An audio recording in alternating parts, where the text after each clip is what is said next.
Hello and welcome to another episode of Be the Love to Awaken Our Souls. Thank you so much for tuning in this week. I'm Stacy Musial. And I am Brenda Carey with our special guest, Tony Stockwell.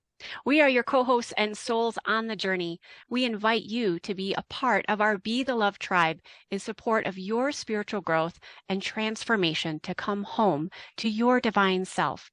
Let's raise our vibration to love.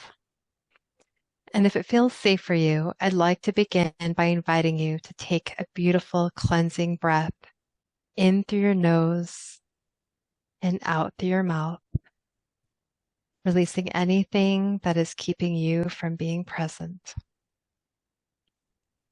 And take another deep breath in through your nose, breathing in calm, peaceful, loving energy, and breathing out anything you are ready to release in this now moment. And take one more breath in through your nose, breathing in light and love for yourself. And imagine breathing that light and love and send it back to all of humanity, remembering that you always, always have your breath to come back to. Our guest today is Tony Stockwell. Tony is an international psychic medium, author, teacher, and speaker with a career spanning over 35 years. He is the most recognized British medium working globally today. He demonstrates both evidential and trance mediumship to worldwide audiences with his uncanny ability to bring through the very essence of the spirit communicator with his heartfelt yet humorous delivery. He has toured for decades on national and international tours. He is a host of multiple TV series, including The Psychic Detective, and featured in The Best of British Mediumship. Tony has published 4 highly acclaimed best-selling books, including his latest, Walking with Angels, and he runs an expansive list of audio courses and meditations. He continues to be a resident tutor at the iconic Arthur Findlay College in the UK and teaches regularly at the globally renowned Omega Institute in New York. Tony travels to demonstrate, teach, and lecture at multiple other global centers, and we are so honored to have him on Be the Love podcast. Can't wait for this enlightening conversation. Thanks for being with us today, Tony. Thank you very much, ladies, and thank you for inviting me onto your show. Thank you. Yeah. So can you tell us about your journey and what has led you down this spiritual path? Yeah, sure. Thank you. Thank you very much. I think for me, like so many other people, it was curiosity that took me. I mean, I was very young. I was just 16 when I started all this. I think I was only just 16 as well. My grandmother had just died. And I think just a very few weeks maybe afterwards, I was asked to go along to a meeting where I knew there was going to be a medium that was going to stand up and present messages. And I knew nothing then. I was so green to everything, but there was something, and I can remember the conversation like it was yesterday, exactly where I was in the house. And I said, oh my God, I'm going to go.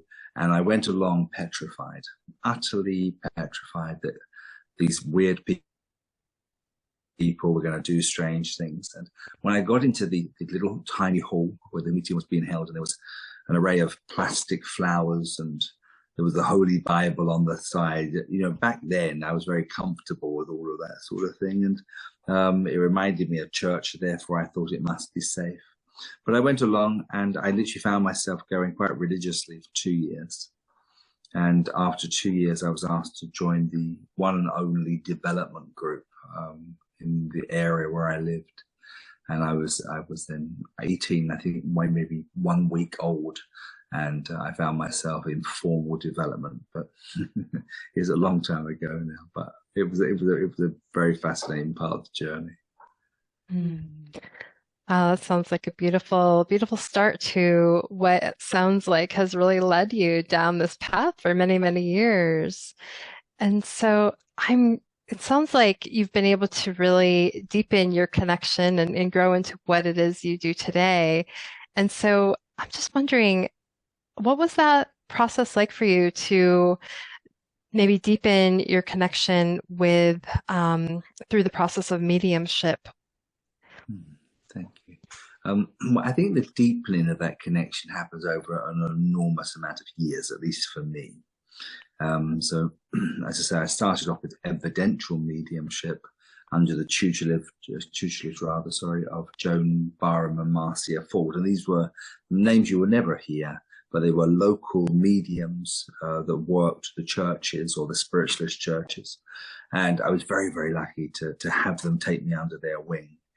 And so I did a lot of evidential, and I became well known for evidence, really. So people are thinking, what on earth is evidence? Really, I would stand up on a stage, and sometimes the stage, maybe a tiny stage with maybe 15 people in a room, but it was still a performance of evidential mediumship. And sometimes it was a big theatre. And, you know, over the years, I've done 3,500 people in a theatre before, and it feels much the same, stand and deliver.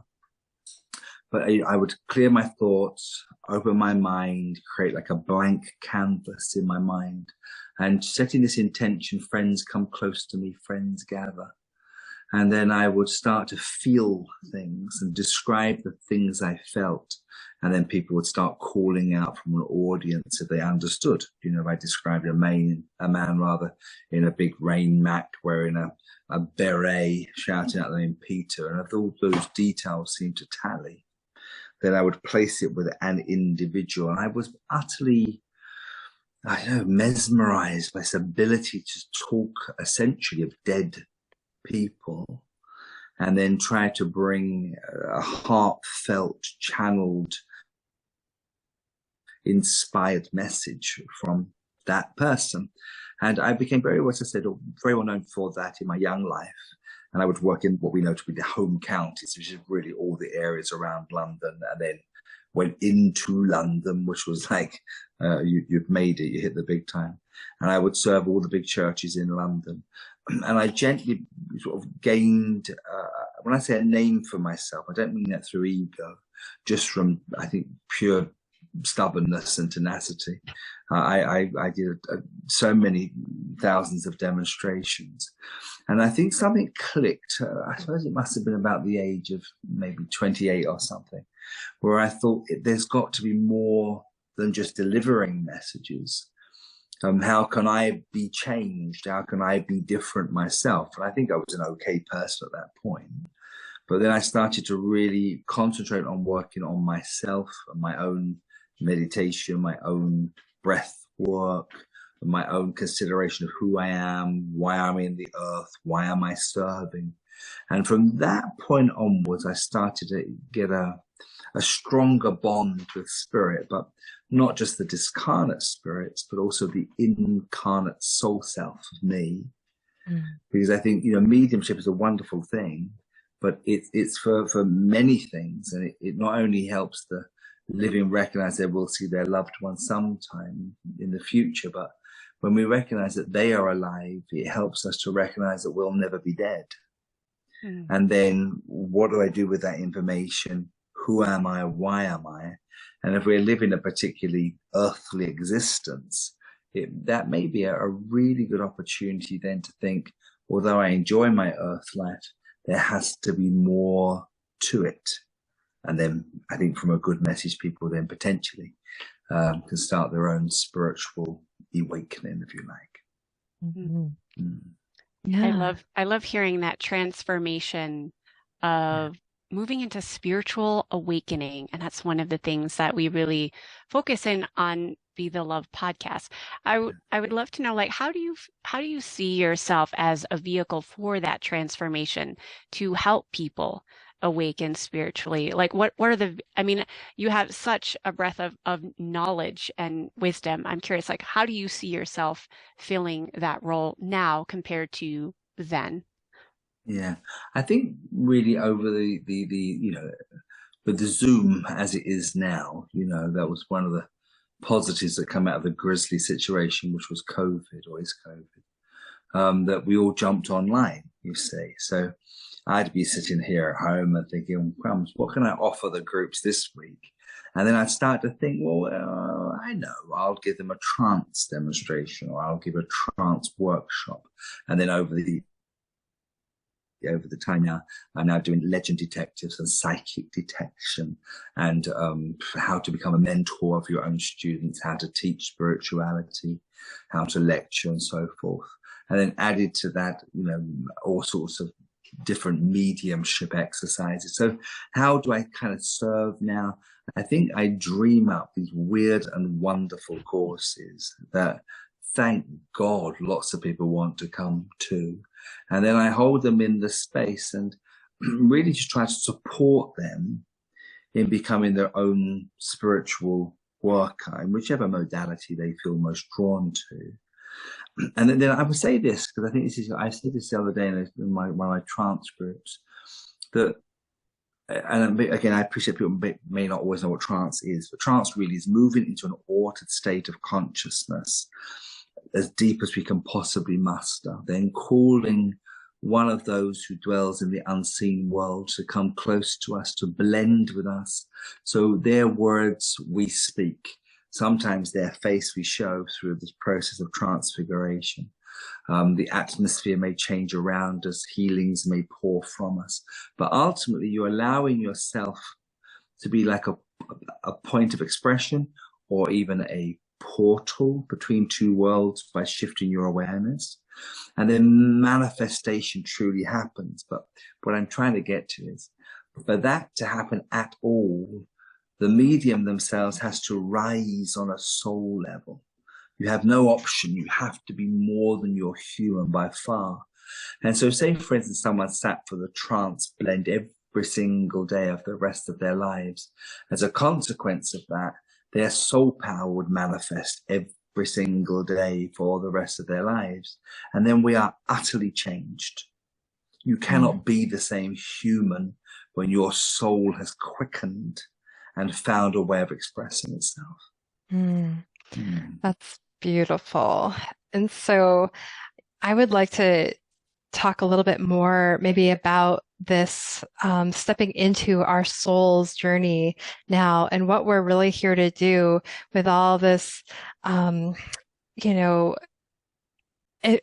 energy and you know, talk about ascension and moving into the 5-dimensional reality, and what, you know, our souls are evolving and here and light workers. And so I'm wondering, like, what are you seeing from, you know, as you're channeling, as you're seeing a new earth being formed? I'm just curious if you, what you're seeing at this time.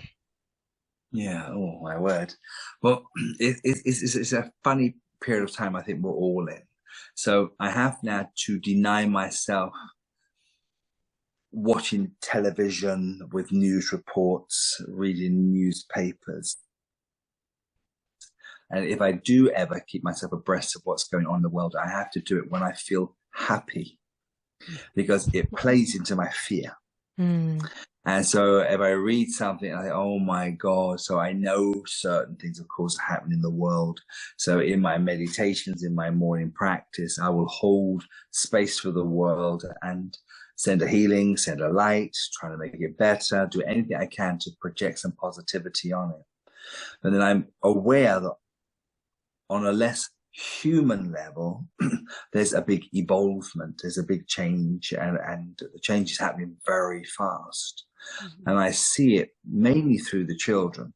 I have to say, I've got my own young children. I've got my nieces and my nephews and my friends' children and grandchildren now. And the time I spend with them, they're so alert and aware and knowing sometimes, and the other times they're all on TikTok, but I forgive them for that, because the times that they are, you know, trying to be more than themselves, they've come up with some wonderful, astute, clever things and theories and remedies for the world. So part of me just likes to remain very positive about the future for the planet, because we're giving birth to lighter versions of human beings. So that I feel rather enthusiastic about. But I think there's so much more change yet to come. And it just really is about shifting consciousness in the majority. And I think that sometimes comes really as a catalyst for you're not just the human. If we look at ourselves naked in the mirror and we look at, any point of our lives and think, my God, I could do better, we're judging ourselves from our human limbs and torso.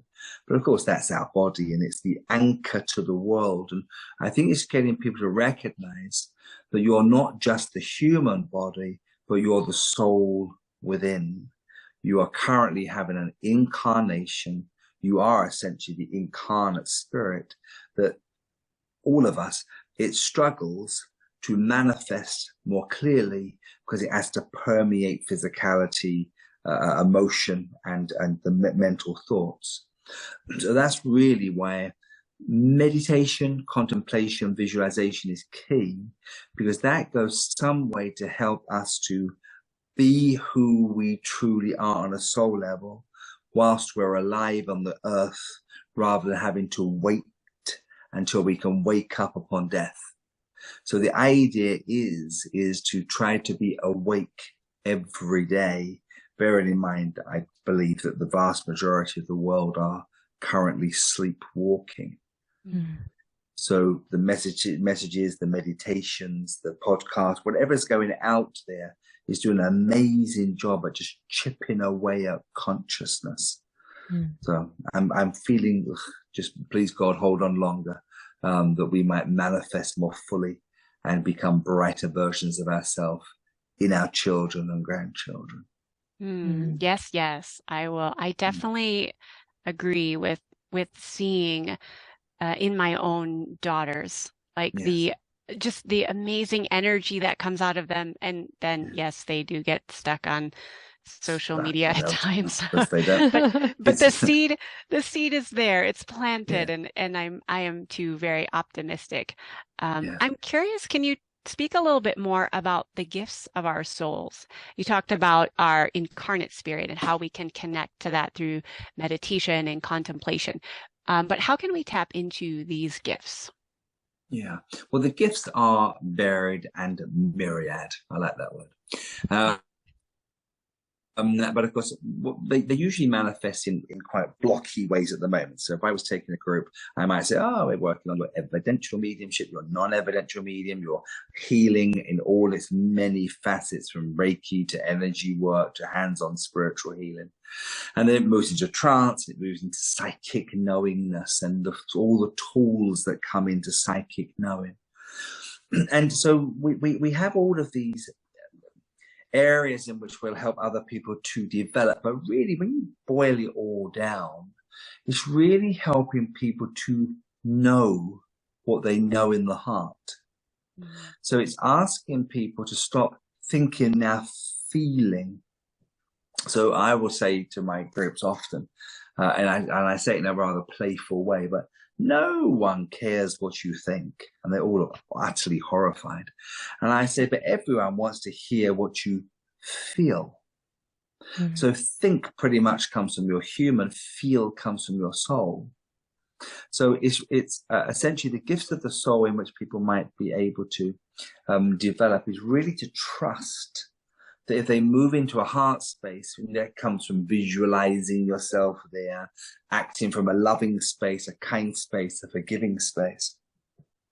And then the gifts of the soul will easily manifest dependent on the situation, because I'm a great believer that when we work spiritually, we're really only ever as good as our recipient, or our work should be geared to meet that recipient's need.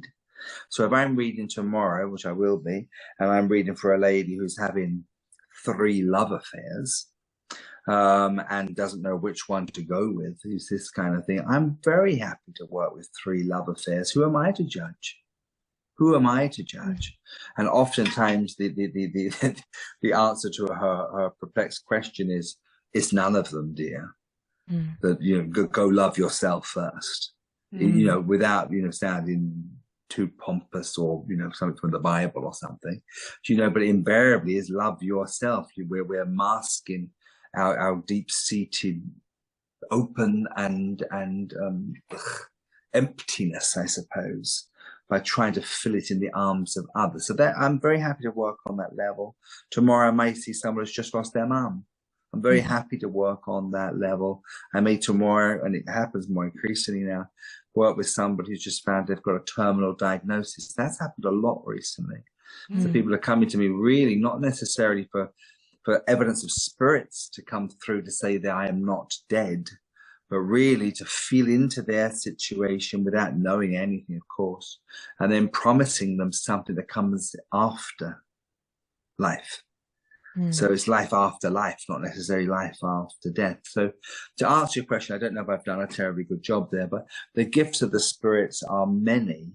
And I think the more we start to play with their expression, what we see as gifts now will be very different in 10 years. Things are constantly evolving in this field.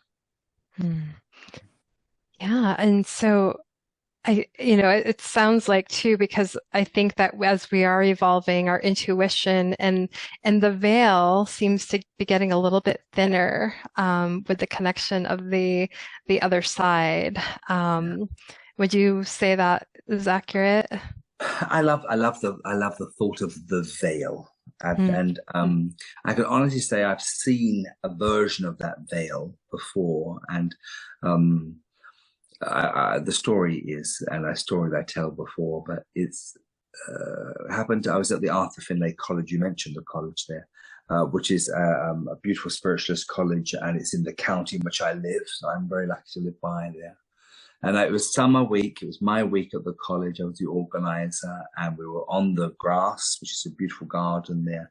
And I was looking to a tree, which is called the tulip tree. It's a very wonderful tree, and it blossoms tulips. It's amazing, or things that look like tulips. And as I looked to the left-hand side of the tree, I saw like a heat haze, and it's a big tree. And I maybe 30 feet wide by maybe 150 feet long. Or high rather, and I looked, the whole thing shimmered utterly, and I rubbed my eyes, I turned away, I looked back again, and this time it shimmered, but there were like beings in shadow moving into the shimmer, like they were going to walk through. It was utter, I've never seen anything like it before. And then I sort of rubbed my eyes a number of times, and eventually it faded away. And I thought, well, isn't that marvelous? And that must be something like the veil, and it felt very flimsy, gossamer. It felt like you could put your hand in and feel someone shake your hand. So I do think this idea that the other world is so much closer. But if you don't mind me saying, I've been feeling this the last couple of years that I talk, certainly, and others like me talk about going to the spirit world, and I'm desperately trying now to change my lingo, if you like, because the idea of it's another world would suggest it's away, it's out there, it's up. And the truth of it is, it's just another dimension. When people say, well, where does that other dimension live? Where does it exist? It exists 1 centimeter away from our face. I mean, it's just here all the while. It's around us. I think the world that we live in now shares space with that other dimension. But I'm also now aware that there are multiple other dimensions. And I'm increasingly aware of not just spirit people, but star people that come in their soul form from other planets in the universe. And I've shared that recently with a number of my colleagues, and I think they've all either wanted to hand me a stiff drink or have me sectioned, and maybe both. But I'm utterly convinced that's true. I'd love to hear more about that, and talking about star beings, and like, what do you think they're here to do to help support us at this time, or what do you notice? Well, I think that they've always been here. And I think a lot of the manifestations we hear in biblical texts, etc., is not just of the spirit world, but of the star beings too. But I had a bit of a revelation, because I don't know if you know lots about trance, but I've been a deep trance medium for many years, maybe, 35 years or something. And so the idea, as I breathe, I close my eyes and I can feel I'm become diminished, and a power rises above me and through me. And then there's enough of my awareness when I know I can relax more when I hear myself speak. And it's so random because I'm not speaking, I hear myself speak. And invariably the voice will declare their name as Zintar, and he will speak. And if I say these words, it just sounds so ridiculous, but I can't say it's not true. My human says, Tony, move forward, but my soul self says, this is as it should be. And so Zinta will often speak and bring some philosophy, some personal messages, some healings and whatnot, and with some brilliant results, I have to say, nothing to do with me at all, but some great results. But it was, I don't know how long, maybe 1 year ago, something like that. I was in trance, and my group had recorded rather, the trance session, and asked me to listen to it thereafter. And it was just this idea that I was talking as was in tar, and then another being who comes, like, I don't know, once twice in the year, and he simply declares himself a star. And when he came and spoke, I always had this initial feeling of being incredibly tall. And then he starts to speak, and I'm trying to then diminish my consciousness, move into the heart space, not to affect. But on the recording, it was very clear, and he'd said something along the lines of, tell the medium that, star, I am of another world. I am alive. I am not discarnate. And I am projecting my thoughts from one world to the other to influence your world. So this doesn't maybe sound like a big deal, but I'm so used to essentially dead people speaking. Mm-hmm. Suddenly there are alive people speaking from another space. And Star has been speaking through me for many years, and I'd never declared that. So when group had asked, why come, why speak, why come? And it was very much the feeling we gather closer to the world, we are able to permeate this world. And I do think they not only come through trance mediumship, but also all forms of inspiration. But I also think they can take human form at time. And I'll just very quickly say this, because I do speak too much, I've been told. But when I was in my very early 20s, I was giving one-to-one readings at a beautiful space in the West London called the SAGB. It's now, unfortunately, no longer in Belgrave Square. But I was reading there, and a beautiful young lady came to see me and sat down in my little tiny room, and I started my reading. And again, I heard myself saying, you are in this world, but you are not of this world. And I opened my eyes at this point, because usually my eyes are closed. And she simply looked and smiled, and she said, that is correct. And she stood up and she left the room. But I was young, and I thought, oh my God, I've upset this poor woman. I've upset her by saying something strange. So I literally stood up directly after her and went out to my little tiny reading room to say, excuse me, are you okay? And can we get you a different reader or something? And she'd utterly disappeared. And I ran out to the corner, I ran through the building, I looked right up the side, I said, have you seen that lady? No one had seen her. But it was an impossibility to be gone. The structure of the building did not lend itself to be disappearing. It couldn't. And so there is this idea of that there may well be star beings walking in the world now that take on form, human form, but may have very little to do with humans. Wow, so fascinating, Tony. I love that story. So I'm curious, would you be willing to provide us with either a trance or evidential mediumship reading? All of the above and always. Or whatever you feel most called to. I'm not as familiar with the differences, but whatever you feel is calling to you. Yeah. Well, I've never shirked from demonstrating ever, but you need the preparation for trance. This is where I'm more guided to do. So to prep for trance, I may meditate for 20 minutes before. I would soften the lights. I would change my shirt. I'd drink a pint of water. Honestly, it's a rigmarole to get. It's amazing. And then I allow them to come in and speak. But I would be more than happy to demonstrate for you as a separate occasion. Maybe for more than it takes about an hour and a half to trance. And then you could even invite some guest speaker or guests in online. So there is information that could pour through me directly to others. And that may come in the shape of individual healings or philosophy or messages. But we could certainly provide that. Okay. Sounds beautiful. Thank you. Yeah, we'd love that. It's a thing. Yeah. And again, I've seen It trance sounds, media work with a dip of their head and they're here. And it's never been like that for me. It's a yeah. process. It sounds like it's a real beautiful process, just connecting and going in a deep way. So it feels like a very maybe ritualistic or That's what I was thinking. Like it seems like it yeah. was much more of a ritual than I thought. Obviously, you can tell I am very novice at It's understanding about, mediumship, but no. I'm so fascinated by it. I mean, it just blows me away. Yeah, Yeah. no, and I think once you've experienced the energy of it's beautiful. But then I've also experienced it, and no doubt I'm guilty of in the past when it's not been as clear and it's just felt clumsy. So I'm always very feet on the ground. Although I say these mad things, I'm very much feet on the ground with all of this, and because my tuition and my practice has been through evidence. So it's very much about what do you got? What do you got? What's her name? Where she live? You know, and so I've worked in that field for the longest time.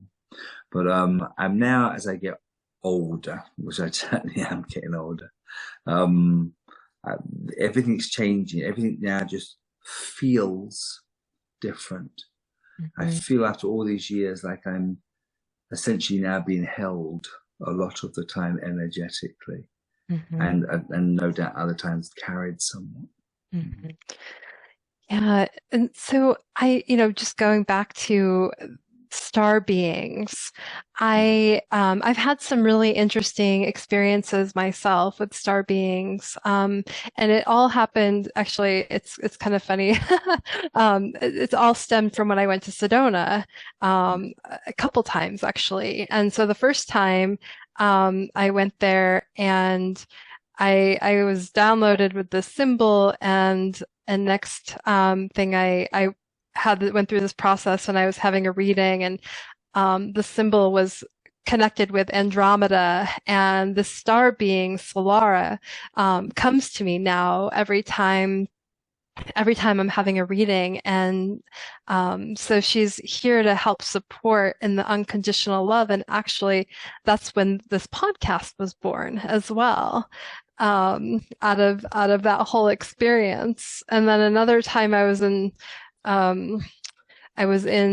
Sedona and this Pleiadian came to me and his name was Zachariah and just having it's another connection, but I feel them very, very close. And I feel like the veil just became thinner for me, or maybe my awareness, my receptivity became more open. So it was very interesting. Yes, I'm glad you had those experiences because there are hot spots or portal spaces in the world. Sedona, certainly, I've heard many wonderful reports of that sort of thing. And you'll have places here, of course, in the UK where standing stones still stand, and they do hold a power. Yeah, the pagans knew what they were doing, that's for sure. So, I'm curious, can you speak a little bit more about like what are some of your favorite memories of some of the mediumship that you've been able to provide for people? You mentioned one or two others, but what are ones that like really stand out to you that you feel are really special? Yeah, wow, oh my God. It's so hard to remember all of them because I couldn't possibly. There's so many of them, but there's, I suppose, some readings that after all these years stand out. And I think one of the messages quite recently was maybe just before Christmas time. I was in a theatre somewhere in South London, and unbeknownst to myself, there was a lady in the audience I've read for 30 years, her and her family. Anyway, so I didn't know she was in the audience, and so I opened my thoughts and I closed my eyes and I hear myself say, I have a lady here in her 50s, and I know in life she had Down syndrome. And she lived with her mother all her life. And when her mother died, her eldest sister moved in, took over her care. I have the name for Olive. She talks of Frank. And then it just blah, blah, blah, blah, blah, blah, blah, blah. And so I'm standing, of course, on the stage, and nobody knows. Nobody knows anything that I'm saying.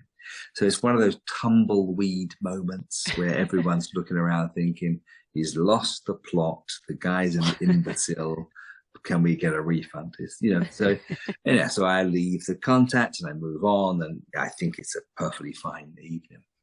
And so I was in the car driving home, and this lady I've mentioned to you before, she brings up to Tone. I was in the audience. I said, oh, crumbs, I've not spoken to you forever. How are you? How are you? Are you well? I'm fine. She said, but I think I may have missed an opportunity for a message. And I said, what one, And she tells the story. And the lady came through as an aunt. And she said, Frank, which is this same lady's husband who had just died about a year before, which I knew him. He had an aunt. Her name was Olive. She had Down syndrome. She lived with her mother all her life. Her sister moved in and cared for her till she died. She was in her 50s. But then she had the cheek to say, do you think that message was for me? And I think I said, no. But anyway, yes, of course it was. And so I share this information really because on the outside of it, it's not my most successful one-to-one or delivery of message from a platform or from a gallery-styled reading. But I really enjoy those readings where essentially they're not understood. The audience walk away thinking that bit was a bit nonsense, but then they find themselves to be true.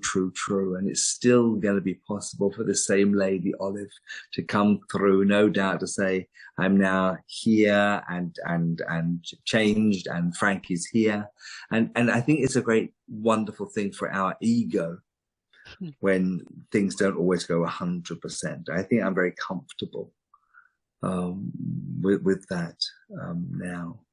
And then I'll just tell you one thing, because there was a number of years ago, I finished a demonstration in Hereford. Why I remember these venues, I don't know. It's a country town.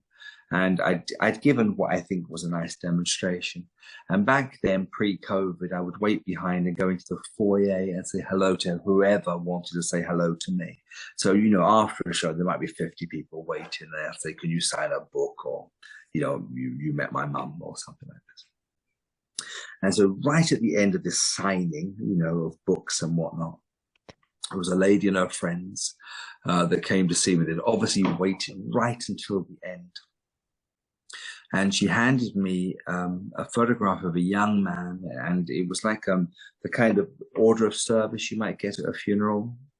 And so it had his name and in loving memory and his face, and everything was there.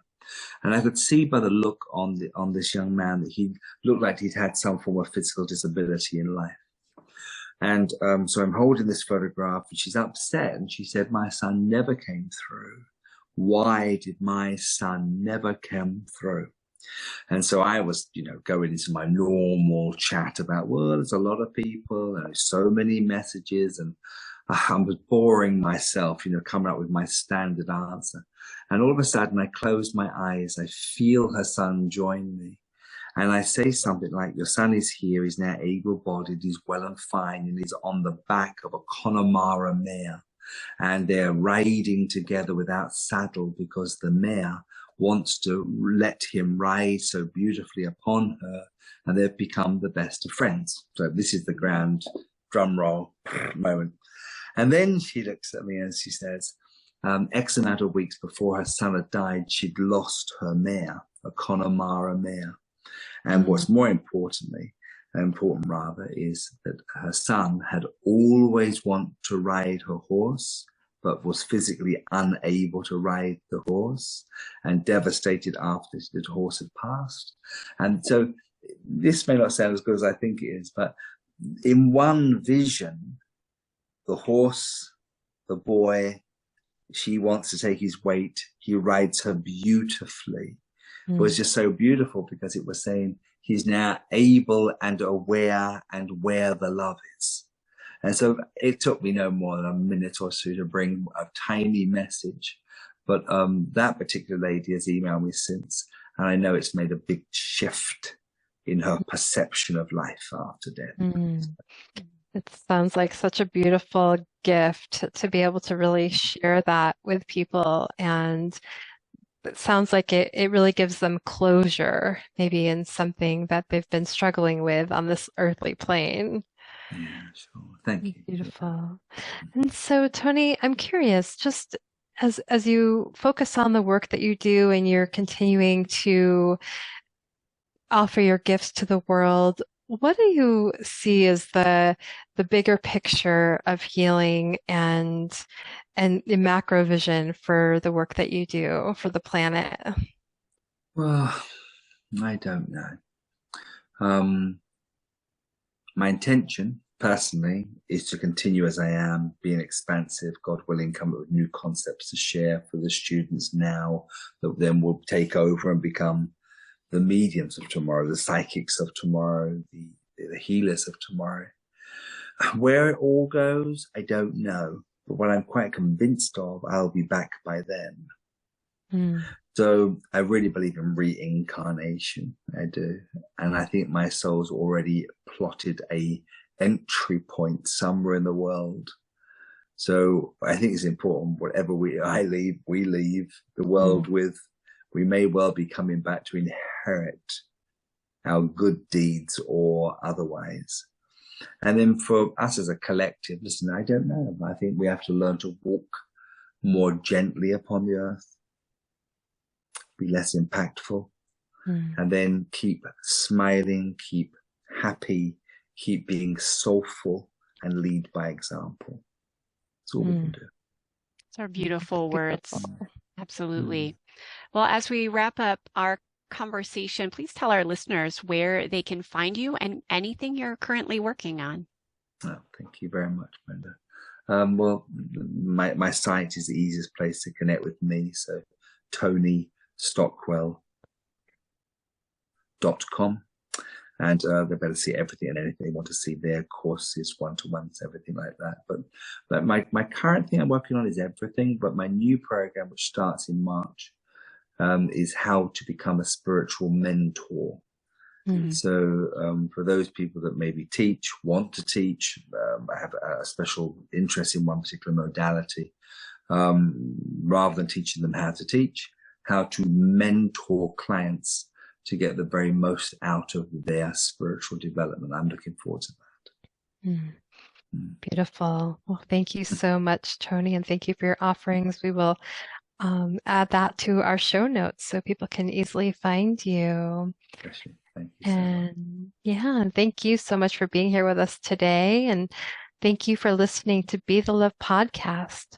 Find a spiritual home with us and let's connect on Facebook, Instagram, or YouTube. We always appreciate a 5-star review on iTunes and Spotify. Please consider supporting our mission to awaken our souls with a monthly donation that helps us with the operating costs of this podcast so we can continue to spread the love. To contribute, please visit our Patreon website at patreon.com/Be the Love podcast and stay tuned for more episodes being released on Mondays at 5:55 a.m. Mountain Time.